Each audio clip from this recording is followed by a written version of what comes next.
It is Masters Week. It's my favorite week. I don't know what we're going to see on the golf course this year, but I can tell you right now, I think it's going to be a pretty exciting event. I'd be interested to hear your predictions in the comments below. And to kick Masters Week off the right way, we're going to be looking at one of the best swings in golf, and that is not from the men's side, it's from the ladies' side. Nelly Korda, who just picked up her third consecutive victory in the LPGA Tour, has got some action. And I know a lot of you at home really like this golf swing, but there are two things that she does so well in her golf swing. And so what we're going to do is we're going to focus in on one of the hardest moves to make, and that is the start of your transition. How to get your lower body moving in the right direction early on so you don't cause a lot of catastrophic faults and you make it almost impossible for you to be able to transfer energy from your trunk and your core. And so what we're going to be doing here is we're going to be focusing in on this key move, and then later on in the week we have two bonus videos coming out that are going to coincide with this. The first one will come out at the end of the week, and the second one will come out after the weekend, after we get through the Masters, where I'm going to show you a good drill to help you transfer speed and stability from the club face into the golf ball down through the bottom, just like Nelly does, because she has a very, very buttoned up release pattern and a very good solid move with really no wasted energy. So without further ado, let's step inside the lab and let's take a good long look at her magnificent move. Remember, if you are brand new to the channel, make sure you take a moment and head down below, subscribe to the channel, and make sure you turn on your bell notifications, because you want to make sure that you get notified when I release these next two videos, because they're going to help simplify the way that you move into your lead side, and they are certainly going to help you provide a whole lot more stability to the club face. Okay, so listen, this golf swing is like its own highlight reel, really. But what we're going to be focusing in on is two of the positions that allow her to be so successful and so consistent week in and week out. And these are two positions that a lot of amateur golfers tend to struggle with. The first position on the right-hand side of the screen is the transition. After the transition is complete, she has moved her weight perfectly into her lead foot, and she is set up to be able to use the ground and start to really accelerate the hands and arms through the acceleration zone down into the speed zone, and really be able to transfer a lot of that energy from the ground through the body, out through the hands and arms into the golf club and into the golf ball.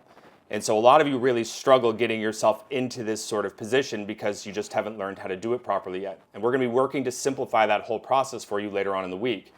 Now, the other thing that sets her up for a great deal of success is the position that's on the left-hand side of the screen.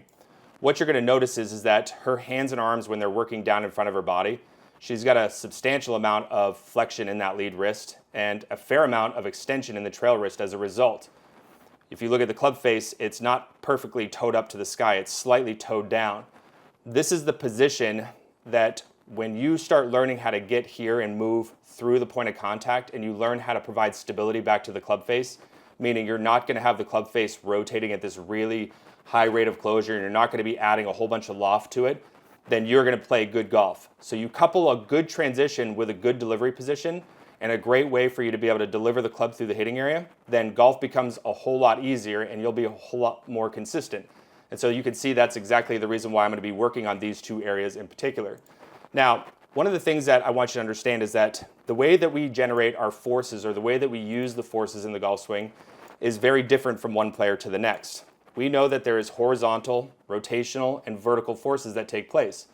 This line that I'm drawing up from the center of the ankle from a face-on perspective is what we call the load line at MyGolfDNA. Now, typically what we're going to see with our older players or people that just don't have as much mobility is we're going to see that in that first part of the golf swing that the trail thigh gets moved up against this line, and then as we start to rotate into our trail hip and turn our body fully, the hip will rotate back inside of this line a substantial amount because, again, we're looking at this from a two-dimensional space.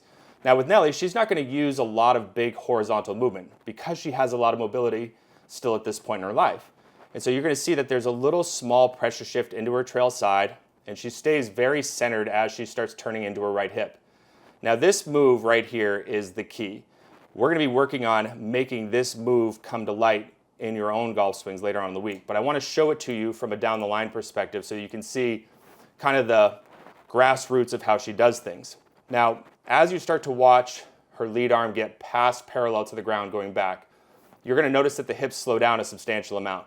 You're going to notice that with most premium ball strikers, men and women, that their hips get really quiet as the lead arm starts to pass up into the vertical plane and the body finishes off its turn. Now, here's the key. She's going to start to transfer the weight from the trail foot into the lead foot. And it's going to be done with a combination of what the right hip is doing and what the left leg is doing. If you look at those left leg muscles right there, you're going to see that they are active. And you can see that she starts to externally rotate that lead leg in the direction of the target. But she's doing that in keeping the right hip back. And a lot of that pressure is now moving from the trail foot into the lead foot. And so she's setting herself up to be able to start to use the ground through the acceleration zone on the way down, where she's going to really increase the hand and arm speed. And then she's going to be also using the ground to slow down the hips from rotating and moving horizontally so that she can really throw the club as hard as she wants with the stability factor involved and have a very, very good tight ball flight right out of the center of the club face. So we're going to be working on getting your legs and your hips to work perfectly in that downswing. We're going to be working on getting your hands and your arms to cooperate with that movement and get you set up into a good delivery position. That's going to be our first goal this week. So once I start teaching you this movement, you're going to be doing a whole lot of reps between now and the end of the Masters. And you're going to be setting yourself up for next week's video, where I'm going to teach you how to get that angle down into the point of contact and have your hands and arms exit through the hitting area so that you have the proper amount of forward shaft lean and the proper rate of closure in your club face, so that now you have the stability factor like you would see of the best players in the world. So hopefully you guys enjoyed today's analysis. Hopefully you guys enjoy the Masters this week. Put your predictions in the comments below, and we will see you guys in the next video.